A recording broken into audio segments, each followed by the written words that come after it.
अस्सलाम वालेकुम students, welcome to education world. कैसे हैं आप सब लोग। आज की वीडियो में हम फिज़िक्स 301 की असाइनमेंट नंबर 1 सॉल्व करेंगे। आपके इस सेमेस्टर की पहली असाइनमेंट है जिसका जो टोटल मार्क्स हैं वो 25 हैं और जो लास्ट डेट है वो दिसंबर 10 है, यानी आपने 10 दिसंबर से पहले पहले इसको सबमिट करवा देना है। और असाइनमेंट में यूजली एक दिन का ग्रेस पीरियड होता है, यानी अगर आप किसी वजह से 10 तारीख तक सबमिट नहीं करवा सकते तो आप 11 को भी सबमिट करवा सकते हैं। मार्क्स वगैरह कोई डिडक्ट नहीं होते, लेकिन आपने छोड़ना नहीं है 11 तक। कोशिश करें कि आप 10 से भी पहले इसको सबमिट कर दें, ठीक है। और सबसे पहले आपने इसकी इंस्ट्रक्शंस देख लेनी है। आपने जो अपनी फ़ाइल बनानी है उसमें सबसे ऊपर आपकी आईडी लिखी हुई होनी चाहिए। यहाँ पे मतलब ये आपने पहली लाइन के अंदर अपनी व्यू आईडी लिखनी है। उसके बाद आप लोगों ने आगे सोल्यूशन करना है। कोई कलरफुल राइटिंग, कलरफुल बैकग्राउंड कुछ भी यूज़ नहीं करना, ठीक है। बिल्कुल ब्लैक आपका सारा वो टेक्स्ट होना चाहिए। और जो सर्किट्स हैं इसमें ड्रॉ करने वाले, वो आप सर्किट मेकर कोई भी ऑनलाइन यूज़ कर सकते हैं या पेंट के अंदर जाके ड्रॉ कर सकते हैं, ठीक है। अपनी मर्ज़ी से उसको पेन वहाँ से पेंट में सेलेक्ट करके और उसको ईज़िली ड्रॉ कर सकते हैं। तो मैंने वैसे इसमें कर दिए हैं, तो इसकी सोल्यूशन फ़ाइल भी अपलोड कर दूँगी। तो आज नहीं बल्कि आपकी ये 8 या 9 तारीख को कोशिश करूँगी, 8 तारीख को मैं इसको अपलोड कर दूँ। तो आप लोगों ने उसमें थोड़ा बहुत खुद से चेंज कर लेना है, बिल्कुल एज इट इज़ नहीं कर देनी। पार्ट 1 वैसे मैंने पहले बनाया था इसका, लेकिन उसमें क्वेश्चन नंबर 1 सिर्फ सॉल्व किया था। वो वीडियो अब अवेलेबल नहीं है, वो मैंने रिमूव कर दिया क्योंकि उसमें ना थोड़ी सी कैलकुलेशन मिस्टेक हो गई थी एक जगह पे, तो उसकी वजह से आगे वाली भी 2-3 वैल्यूज़ चेंज करनी पड़ी थी। इसलिए मैं अब आपको शुरू से समझाने वाली हूँ।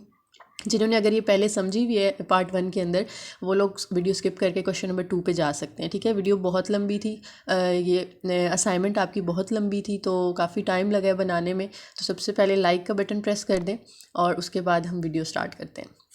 क्वेश्चन नंबर 1 है आपका, find the equivalent resistance R A B of the network given below. आपको एक सर्किट डायग्राम दी गई है और आपसे कहा है कि ये जो आर ए बी है ना, यानी रिजल्टेंट आपके पास यहाँ पे जो इक्विवेलेंट रेजिस्टेंस है वो आपने फाइंड करनी है। और जितने स्टेप्स होंगे आपने हर स्टेप के लिए एक सर्किट ड्रॉ करना है।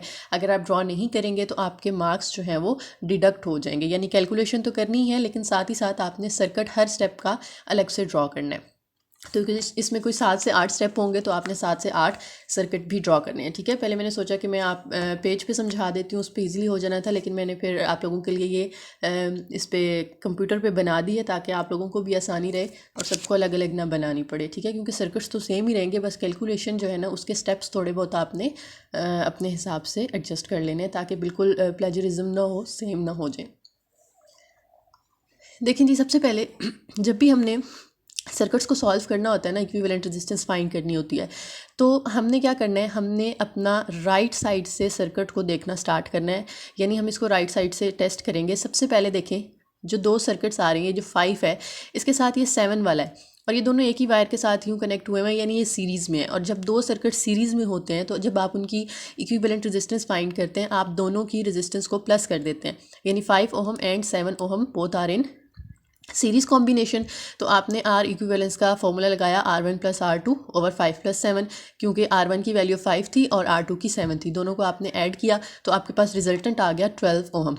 तो अब आपने क्या करना है, ये 7 और 5, ये जो 2 थे ना, इन 2 को मिला के एक बना देना है और यहाँ पे 12 ओहम का रजिस्टर आ जाएगा। ये 7 और 5 दोनों हट जाएंगे, ठीक है। तो ये देखें, इसको थोड़ा सा मैं आप लोगों को ना कंपैरिजन करके दिखा देती हूँ दोनों डायग्राम्स का। ये देखें जी, पहले आपके पास 4 ओहम था, फिर 12 ओहम था, तो वो मैंने वैसे ही ड्रॉ कर दिया। अब मैंने जो सर्किट मेकर यूज़ किया ना, उसमें ये तिरछी लाइन नहीं लग रही थी, तो मैंने यूँ ड्रॉ कर दिया, क्योंकि इसका मतलब भी है कि ये पैरेलल है और इसका मतलब भी है कि ये पैरेलल है, ठीक है। तो दोनों का सेम ही मतलब आ रहा है। तो ये जो शुरू वाले हैं कुछ, ये सारे आपने वैसे ही बनाने हैं। यानी ये 3 तक हमने वैसे ही बनाया।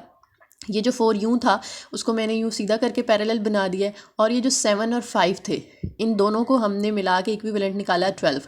तो उन दोनों की जगह हमने सिर्फ एक यहाँ पे रजिस्टर बना दिया 12 ओहम का। तो ये पहले स्टेप का सर्किट हो गया। उसके बाद आगे चलते हैं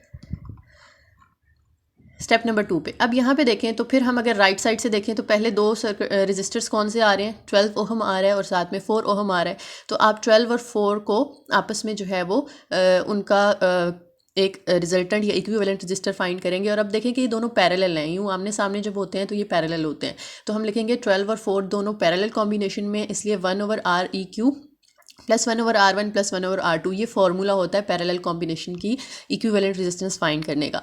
तो अगर आप इन दोनों का एलसीएम लें तो नीचे R1 R2 आ जाता है, ऊपर R1 + R2 आ जाता है। और हमने क्योंकि R इक्विवेलेंस फाइंड करना होता है ना, 1 के साथ डिवाइड तो नहीं होना चाहिए ये, तो आप इसका रेसिप्रोकल ले लें, यानी 1/R को R/1 कर दें। नीचे 1 लिखने की ज़रूरत नहीं होती, इक्वल के इस साइड पे R1 R2 ऊपर आ जाएगा और R1 + R2 जो है वो नीचे आ जाएगा, क्योंकि अगर हम एक साइड पे रेसिप्रोकल लेते हैं तो दूसरी साइड पे भी लाजमी लेना होता है। तो यहाँ पे बस आप ये फार्मूला याद रख लें, ठीक है। आगे अब ऊपर वाली हम ये सिंप्लीफिकेशन नहीं करेंगे, जहाँ भी यूज़ होना होगा हम डायरेक्ट ये फार्मूला यूज़ करेंगे। यानी अगर दो वेक्टर्स पैरेलल हों, दो रेजिस्टर्स पैरेलल हों, तो क्या करें, आप ऊपर दोनों को मल्टीप्लाई कर दें, नीचे दोनों को प्लस कर दें, ठीक है। अब आप देखें यहाँ पे R1 की जगह आपने 12 पुट कर दिया, R2 की जगह 4 पुट कर दिया, नीचे भी दोनों की वैल्यूज़ पुट की। 12 और 4 ऊपर एज इट इज़, नीचे इनको अगर हम ऐड करें तो 16 बनता है।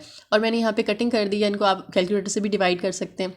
4 4 जार 16 एंड 4 3 जार 12। तो हमारे पास इक्विवेलेंट रेजिस्टेंस जो है वो कितनी आ गई, 3 ओहम आ गई। तो अब हमने क्या किया था, ये जो 4 था, ये वाला 4 और ये 12, इन दोनों को मिला के हमने एक नया रजिस्टर बना दिया जो कि क्या है, 3 ओहम का।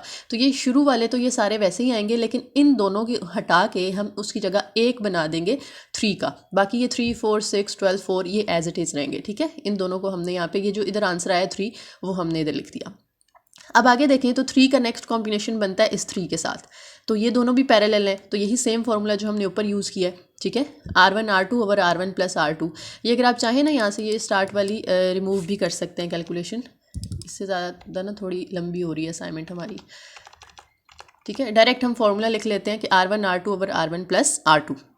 अब R1 R2 की वैल्यू आपने पुट की, क्योंकि पहला भी 3 है और दूसरा भी 3 है, तो 3 मल्टीप्लाई हो रहे हैं, नीचे दोनों ऐड हो रहे हैं। कटिंग वगैरह करने के बाद इसका आंसर हमारा पॉइंट्स में आ रहा है 1.5 ओहम। ओहम आपने लाजमी लगाना है, साथ में रेजिस्टेंस का यूनिट होता है।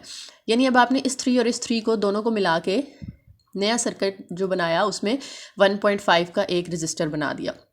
अब 1.5 का नेक्स्ट कॉम्बिनेशन आ रहा है 12 ओहम के साथ, और ये दोनों क्योंकि सीरीज़ में है, तो सीरीज़ का हमने फॉर्मूला पढ़ा था कि दोनों को सिर्फ ऐड कर देना होता है, यानी 12 + 1.5 करेंगे तो वो 13.5 हो जाएगा। अब आपने ये 12 और ये 1.5 इन दोनों को मिला के एक नया बना दिया, ठीक है। यहाँ से देखें 12 रिमूव हो गया, क्योंकि वो इसके अंदर मर्ज होके उसने क्या बना दिया, 13.5 बना दिया। अब आप नेक्स्ट देखें, 13.5 का रिलेशन बन रहा है 4 ओहम के साथ, ठीक है। तो वो हमने फिर यहाँ पे फॉर्मूला लिखा R1 R2/R1 + R2, क्योंकि ये दोनों पैरेलल थे तो इसलिए हमने ये वाला फॉर्मूला यूज़ करना है। दोनों की वैल्यूज़ पुट करें, एक की 13.5 है, दूसरे की 4 है। वैल्यूज़ पुट करके सिंप्लीफाई किया तो इसकी इक्विवेलेंट रेजिस्टेंस हमारे पास आ गई 3.085। उसके बाद अब आपने इस 4 को भी यहाँ से हटा देना है, और इसके 13.5 की जगह आप क्या लिख देंगे, 3.085, ठीक है। देखिए आहिस्ता आहिस्ता हमारे रजिस्टर्स जो हैं वो ख़त्म होते जा रहे हैं। जब एंड पे एक रह जाएगा ना, फिर हमारा आंसर आएगा। अब इसका नेक्स्ट कॉम्बिनेशन बन रहा है 6 ओहम के साथ। तो जब इन दोनों को देखें तो ये भी पैरेलल है, वही पैरेलल का फॉर्मूला लगाएंगे, दोनों की वैल्यूज़ पुट करेंगे, सिंप्लीफाई करेंगे, तो ये आपके पास नेक्स्ट आंसर आता है 2.0377। तो अब आपने इस 6 को भी यहाँ से हटा देना है, ठीक है, क्योंकि उसको हमने इसके साथ सॉल्व कर लिया है। तो इसकी जगह पे आपने पुट कर देना है 2.0377 ओहम। अब एक रह गया 4, और वो 4 इसके साथ आपको नज़र आ रहा होगा कि सीरीज़ कॉम्बिनेशन में है। तो जब हमने सीरीज़ कॉम्बिनेशन का फॉर्मूला यूज़ करना है तो सिर्फ दोनों को ऐड कर देना है। 2.0377 को हमने 4 ओहम के साथ ऐड कर दिया तो वो आ गया 6.0377। तो जो रिजल्टेंट होगा वो हमारा कुछ इस तरह से बनेगा। अब ये 4 भी हट जाएगा यहाँ पे और एक रिजल्टेंट आ जाएगा, ठीक है जी। तो ए और बी, ये सॉरी यहाँ पे मैंने नहीं लिखा, ये एंड ए है और ये वाला एंड बी है। तो जो टोटल हमारे पास आई ना resistance R of A B, यानी equivalent resistance of A B I, वो आई 6.0377 ओहम। तो मेथड यही है क्वेश्चन का। कैलकुलेशन एक दफ़ा से आप लोग फिर से देख लीजिएगा कैलकुलेटर को देख के कि ये सारी ठीक है। अगर कोई आगे पीछे हुआ नंबर या थोड़ी बहुत अगर मिस्टेक हुई तो कमेंट्स में लाजमी मेंशन कर दें, और ताकि बाकी स्टूडेंट्स को भी पता चल जाए। तो मैं कमेंट पिन कर दूँगी अगर कोई ऐसी मिस्टेक हुई तो, ठीक है। तो सब लोग देख लीजिएगा, मेथड बिल्कुल ठीक है, उसमें कोई शक नहीं है। अच्छा जी, क्वेश्चन नंबर 2 पे चलते हैं। क्वेश्चन नंबर 2 है आपका, for the given below parallel network. आपको ये एक सर्किट दिया गया और इस सर्किट में आपको 4 क्वेश्चंस के आंसर करने हैं इसको देखते हुए, ठीक है जी। पहला हमारे पास जो पार्ट आ रहा है that is determine source current. ये सोर्स करंट, ये IS नज़र आ रहा है ना आपको, सोर्स करंट। यहाँ पे एक वोल्टेज का सोर्स है जिसकी वोल्टेज लिखी हुई है 12, और यहाँ से एक सोर्स करंट जा रहा है जो आगे जाके दो पार्ट्स में डिवाइड हो जाता है। रेजिस्टेंस 1 के लिए उसका I1 है करंट और रेजिस्टेंस 2 के लिए I2 है। इसकी वोल्टेज को V1 कह दिया और इसकी वोल्टेज को V2, और R1 की वैल्यू 6K ओहम दी हुई है, R2 की वैल्यू 6K ओहम दी गई है। अब आप देखें आपने फाइंड क्या क्या करना है। डिटरमिन सोर्स करंट IS, ये IS आपने फाइंड करना है। कैलकुलेट I1 एंड I2, आपने ये I1 और I2 की भी वैल्यू निकालनी है और फिर शो करना है कि जो IS है यानी जो सोर्स का करंट है वो इन दोनों करंट के सम के इक्वल होगा। यानी पहले तीनों आइस की वैल्यू निकालें, फिर इन दोनों को प्लस करें तो आंसर इसके इक्वल आना चाहिए। थर्ड पार्ट है हमारे पास, calculate the power dissipated to each resistance. हर रेजिस्टर जो है वो कितनी पावर यूज़ कर रहा है वो भी हमने फाइंड करनी है। और लास्ट पे हमने फोर्थ जो पॉइंट है उसमें फाइंड करना है power delivered by the source, कि सोर्स की तरफ से कितनी पावर आ रही है वो फाइंड करें, और फिर जो आपने ऊपर डिसिपेटेड पावर ली थी उसको सोर्स की पावर के साथ कंपेयर करना है। ठीक है जी, तो ये हमारा क्वेश्चन का ओवरव्यू था। अब चलते हैं सोल्यूशन की तरफ। अगर वीडियो पसंद आ रही हो तो लाइक कर दें और कमेंट भी कर दें। अच्छा जी, पहला जो हमारा था वो क्या था, डिटरमिन सोर्स करंट IS। अब सबसे पहले तो सोर्स करंट फाइंड करने के लिए हमें ना इन दोनों रेजिस्टर्स का इक्विवेलेंट रेजिस्टर फाइंड करना पड़ेगा। और वो क्यों फाइंड करना पड़ेगा, इसलिए कि जो सोर्स करंट है वो टोटल करंट है ना, तो इस सर्किट के अंदर जो रेजिस्टर्स हैं उनका भी आपने टोटल लेना है। और क्योंकि ये दोनों पैरेलल हैं, R1 और R2 आपको नज़र आ रहा है कि दोनों पैरेलल कॉम्बिनेशन में है, तो आपने वही फॉर्मूला यूज़ करना है जो हमने पिछले क्वेश्चन के अंदर पढ़ा है, R1 R2 over R1 plus R2। R1 की वैल्यू 6, R2 की वैल्यू 3 और नीचे 6 + 3 मल्टीप्लाई करके डिवाइड करें, सिंप्लीफाई करें तो हमारा आंसर आता है 2K ओहम। ठीक है जी, यहाँ पे ना आप लोग इसके साथ भी K लिख लीजिएगा, नहीं भी लिखते तो कोई नहीं, एंड पे भी बेशक लगा दें, कोई मसला नहीं है। तो 2K ओहम हमारे पास आ गई इक्विवेलेंट रेजिस्टेंस। उसके बाद हमने जो बेसिक चीज़ फाइंड करनी है वो क्या थी, IS फाइंड करना है। तो ओहम्स लॉ आपने यहाँ पे यूज़ करना है और हम IS फाइंड करने वाले हैं। तो ओहम्स लॉ होता है V = IR। क्योंकि हम IS के लिए यूज़ कर रहे हैं तो I की जगह हम IS लगा देते हैं, R की जगह हम R इक्विवेलेंट। ठीक है, क्योंकि जो टोटल हमने रेजिस्टेंस निकाली है ना वो हमने यहाँ पे पुट करनी है। तो IS तो हमने फाइंड करना है, वो वैसे ही रहेगा। V की वैल्यू हमें अगर सर्किट में देखें तो दी गई है 12 और REQ हमने अभी निकाला 2K। अब 2K यहाँ मल्टीप्लाई हो रहा है, वहाँ जाके 12 के साथ डिवाइड कर देंगे हम उसको, तो 12/2 और K जो है वो किलो के लिए होता है ना, तो किलो की वैल्यू होती है 1000, तो इस किलो की जगह आपने 1000 लिख दिया। ये प्रीफिक्सेस अगर आपने पढ़े हों तो उसमें आपने पढ़ा होगा। अब 2 6 12 होता है तो 6/1000 आ गया, और 1000 जब ऊपर जाएगा तो 10 की पावर -3 होगा, और 10 की पावर -3 जो है वो मिली के इक्वल होती है। 10 पावर 3 किलो होता है, 10 पावर -3 मिली होता है, तो ये बन जाएगा 6 मिली एम्पेयर = IS। तो हमारे पास यहाँ पे जो सोर्स करंट था IS वो कितना आ गया, 6 मिली एम्पेयर। ये हो गया हमारा क्वेश्चन नंबर 2 का पहला पार्ट। उसके बाद दूसरे पार्ट में उन्होंने हमसे कहा था calculate I1 and I2 and demonstrate that IS = I1 + I2। आपने I1 और I2 की वैल्यू निकालनी है। उसके लिए देखें ज़रा सर्किट को ओवरव्यू करते हैं। I1 जहाँ पे देखें उसमें R1 और V1 यूज़ हो रहा है। I2 के साथ जो रजिस्टर है वो R2 है और उसकी वोल्टेज V2 है। आपको पता होना चाहिए कि जो पैरेलल कॉम्बिनेशन होता है उसमें वोल्टेज की वैल्यू चेंज नहीं होती, यानी वोल्टेज R1 का और R2 का दोनों का वोल्टेज सेम होगा। अगर यहाँ पे सोर्स वोल्टेज 12 है तो V1 और V2 की वैल्यू भी 12 ही होगी। पैरेलल कॉम्बिनेशन में वोल्टेज की वैल्यू चेंज नहीं होती, सेम रहती है अक्रॉस ऑल द रेजिस्टर्स। तो यहाँ पे बेशक आप लोग एक लाइन में लिखना चाहें तो लिख भी सकते हैं। ठीक है जी, अब चलते हैं हम अपने I1 की तरफ। अब आपकी बुक में भी वैसे एक फॉर्मूला यूज़ हुआ था I1 के लिए कि आप R2 को डिवाइड करें R1 + R2 से और साथ में सोर्स करंट से मल्टीप्लाई कर दें तो भी आंसर आ जाता है, सेम ही आंसर आएगा। लेकिन हमने क्योंकि ऊपर ओहम्स लॉ यूज़ कर लिया है तो इसलिए मैंने यहाँ पे भी ओहम्स लॉ यूज़ किया है, और यही आसान है, याद करना भी ईजी रहेगा आपको पेपर के लिए। तो हमने वही दोबारा से फॉर्मूला लिखा V = IR। अब हम I1 फाइंड करना चाह रहे हैं तो मैंने I1 R1 कर दिया। I1 निकालना है तो R1 जो है वो V के साथ जाके डिवाइड हो जाएगा, तो I1 = V/R1। अब V हमने जो सोर्स वोल्टेज है वो कितनी है 12। ठीक है, ये मैंने उसको V इसलिए रहने दिया, V1 भी आप लिख सकते हैं लेकिन मैंने V इसलिए रहने दिया कि आप ना एक यहाँ पे ऊपर लाइन ऐड कर लें, आप लोग लिख लीजिएगा as the combination is parallel, so जो VS है ठीक है, वो इक्वल होगा V1 और वो इक्वल होगा V2 के। ठीक है, ये 1 2 यहाँ पे बड़े आ रहे हैं, आपने उनको बेस में लिखना है, बेशक यहाँ से आप इसको कर लें, ये V1 और V2। इसी तरह से जो S है वो भी बेस में होगा। तो ये मैंने जब ऊपर लिख दिया VS is equal to VI V1 और V2, तो मैं कह सकती हूँ कि ये सारे जो हैं वो इक्वल हैं V के। तो मैंने इसलिए सिर्फ जो है वो V यूज़ कर लिया। ठीक है, अगर आप इस तरह से नहीं लिखना चाहते, यानी अगर V नहीं लिखना चाहते, तो आप यहाँ पे V1 भी यूज़ कर सकते हैं, और जब I2 की बारी आएगी तो आप V2 भी यूज़ कर सकते हैं। ठीक है, थोड़ा बहुत असाइनमेंट को ना आपने खुद एडिट कर लेना है अपने हिसाब से। अच्छा जी, हमने फॉर्मूला लिखा V is equal to IR, उसमें अब वैल्यूज़ पुट कर देनी है। V की वैल्यू 12 थी, नीचे R1 की वैल्यू अगर हम देखें यहाँ पे, तो जो रजिस्टर 1 है उसकी वैल्यू 6K है, तो हमने यहाँ पे 6K पुट कर दिया। अब अगर हम 12/6 एज इट इज़, K की जगह हम दोबारा से 1000 यानी 10^3 पुट कर देते हैं। 6 2s are 12 होता है, और 2/1000 जो है वो 2 मिली एम्पेयर बन जाएगा। एम्पेयर जो है वो करंट का यूनिट होता है। तो I1 की हमने वैल्यू निकाली यहाँ पे 2 मिली एम्पेयर। इसी तरह से जब हमने I2 की निकालनी है, तो same formula I2 is equal to V/R2, और V की वैल्यू सेम 12 रहेगी। R2 जो है रजिस्टर सेकेंड वाला, उसकी वैल्यू हमारे पास है 3 किलो ओहम या 3K ओहम, तो हमने 3K यहाँ पे पुट कर दिया। ठीक है, 12/3 और अंदर K की जगह 1000। अब 3 4s are 12 होता है, तो 4/1000 जो है वो बन जाएगा 4 मिली एम्पेयर। अब एंड पे हमें इस क्वेश्चन में कहा गया था also demonstrate that IS is equal to I1 plus I2, तो हमने IS जो है वो लिख लिया यहाँ पे, ये IS is equal to I1 plus I2।